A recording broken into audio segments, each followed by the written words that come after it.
20वें अध्याय पुरु की वंश राजा दुष्यंत और भरत के चरित्र का वर्णन श्रवण करें। श्री सुखदेव जी कहते हैं, परीक्षित, अब मैं राजा पुरु के वंश का वर्णन करूंगा। इसी वंश में तुम्हारा जन्म हुआ है। इसी वंश के वंशधर बहुत से राजऋषि और ब्रह्मऋषि भी हुए हैं। पुरु का पुत्र हुआ जनमेजय, जनमेजय का प्राचीनवान का प्रवीर, और प्रवीर का नमस्यु, और नमस्यु का पुत्र हुआ चारुपद। चारुपद से सुधु, सुधु से बहुगव, बहुगव से संयाति, और संयाति से अहुंयाति, और अहुंयाति से रौद्राश्व हुआ। परीक्षित, जैसी विश्वात्मा प्रधान प्राण से 10 इंद्रियां होती हैं, वैसे ही घृताची अप्सरा की गर्भ से रौद्राश्व के 10 पुत्र हुए। ऋतेय, कुक्षेयु, स्थिंडयेयु, कृतेयु, जलेयु, संततेयु, धर्मेयु, सत्येयु, व्रतेयु, और सबसे छोटा बनेयु। हे परीक्षित, उनमें से ऋतेयु का पुत्र रंतिभार हुआ, और रंतिभार के 3 पुत्र हुए, सुमति, ध्रुव और अप्रतिरथ। अप्रतिरथ के पुत्र का नाम था कण्व। कण्व का पुत्र मेधातिथि हुआ। इसी मेधातिथि से प्रकंड आदि ब्राह्मण उत्पन्न हुए। सुमति का पुत्र रैम्बे हुआ। इसी रैम्बे का पुत्र दुष्यंत था।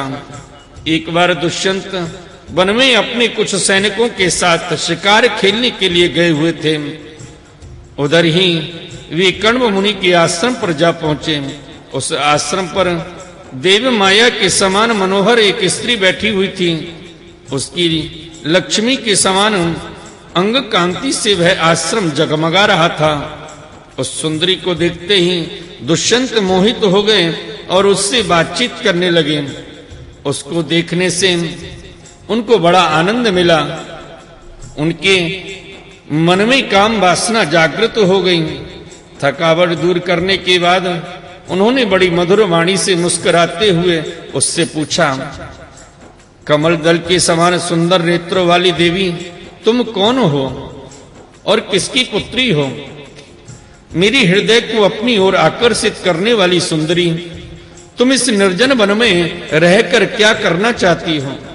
हे सुंदरी, मैं स्पष्ट समझ रहा हूं कि तुम किसी क्षत्रिय की कन्या हो, क्योंकि पूर्ववंशियों का चित्त कभी अधर्म की ओर नहीं झुकता। शकुंतला ने कहा, आपका कहना सत्य है। मैं विश्वामित्र जी की पुत्री हूं। मैंने कहा, अप्सरा ने मुझे वन में छोड़ दिया था। इस बात के साक्षी हैं मेरा पालन पोषण करने वाले महर्षि कण्व, वीर शिरोमणि। मैं आपकी क्या सेवा करूं? कमल नयन, आप यहां बैठिए और हम जो कुछ आपका स्वागत सत्कार करें उससे स्वीकार कीजिए। आश्रम में कुछ निवार तिन्नी का भात है। आपकी इच्छा हो तो भोजन कीजिए और जचे तो यहीं ठहरिए। दुष्यंत ने कहा, सुंदरी, तुम कुशिक वंश में उत्पन्न हुई हो, इसलिए इस प्रकार का आतिथ्य सत्कार तुम्हारे योग्य ही है, क्योंकि राजकन्याएं स्वयं ही अपने योग्य पति को वर्ण कर लिया करती हैं। शकुंतला की स्वीकृति मिल जाने पर देश काल और शास्त्र की आज्ञा को जानने वाले राजा दुष्यंत ने गांधर्व विधि से धर्मानुसार उसके साथ विवाह कर लिया। राजर्षि दुष्यंत का अंश अमोघ था। रात्रि में वहां रहकर दुष्यंत ने शकुंतला का सहवास किया और दूसरे दिन सवेरे वे अपनी राजधानी में चले गए। समय आने पर शकुंतला को एक पुत्र उत्पन्न हुआ। महर्षि कण्व ने वन में ही राजकुमार की जात कर्म आदि संस्कार विधि पूर्वक संपन्न किए। वह बालक बचपन में ही इतना बलवान था कि बड़े बड़े सिंहों को बलपूर्वक बांध लेता और उनसे खेला करता था। वह बालक भगवान का अंशावतार था।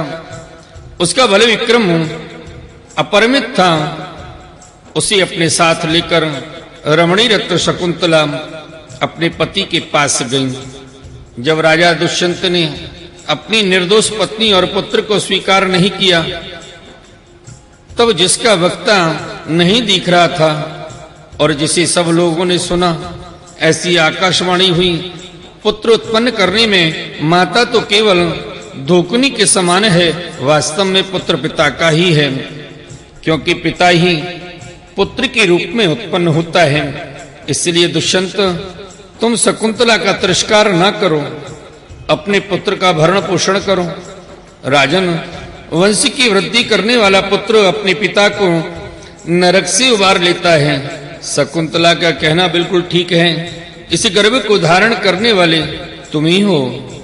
हे परीक्षित, पिता दुष्यंत की मृत्यु हो जाने के बाद वह परम यशस्वी बालक चक्रवर्ती सम्राट हुआ। उसका जन्म भगवान के अंश से हुआ था। आज भी पृथ्वी पर उसकी महिमा का गान किया जाता है। उसके दाहिने हाथ में चक्र का चिन्ह था और पैरों में कमलकोश का।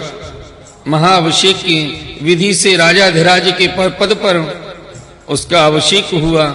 भरत बड़ा शक्तिशाली राजा था।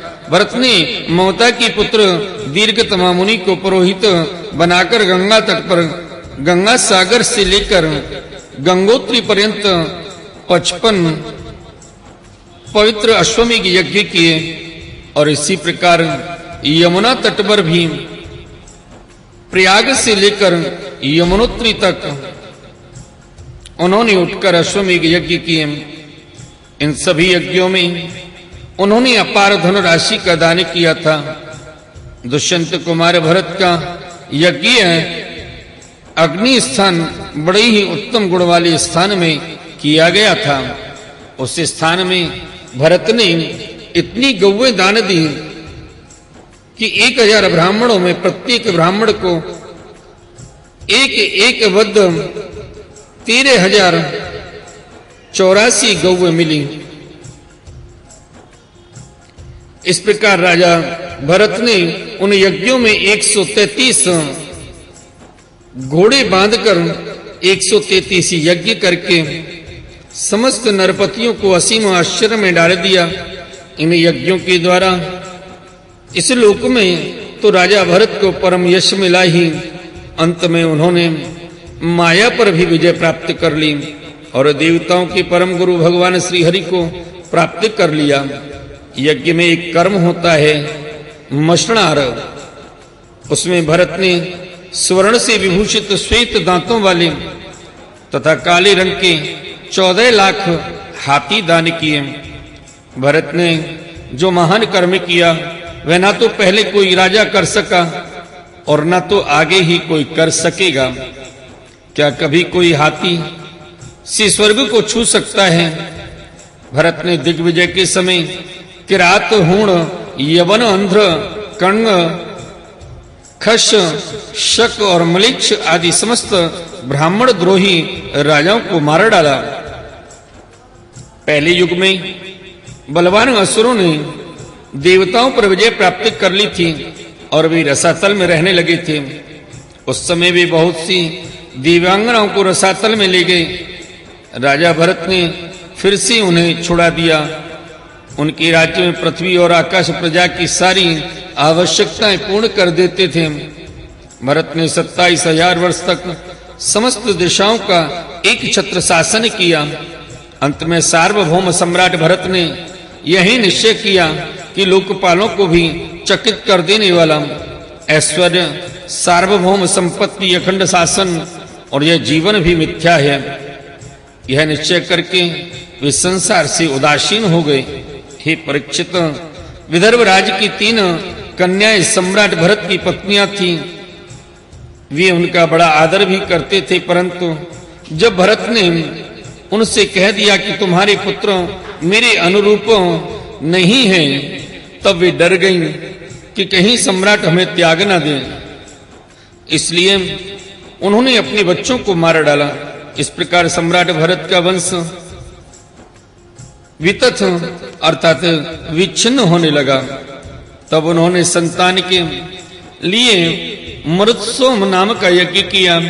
इससे मरुदगणों ने प्रसन्न होकर भरत को भरद्वाज नाम का पुत्र दिया।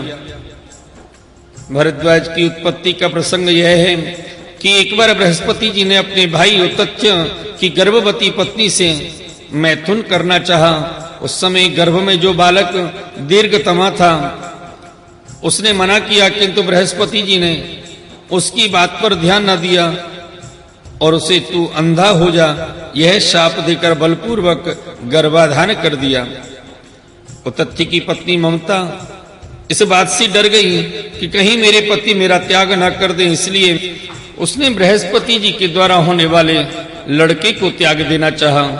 उस समय देवताओं ने गर्भस्थ शिशु के नाम का निर्वचन करते हुए यह कहा। बृहस्पति जी कहते हैं कि अरे मूढ़े, यह मेरा औरस और मेरे भाई का क्षेत्रज, इस प्रकार दोनों का पुत्र द्वाजय है।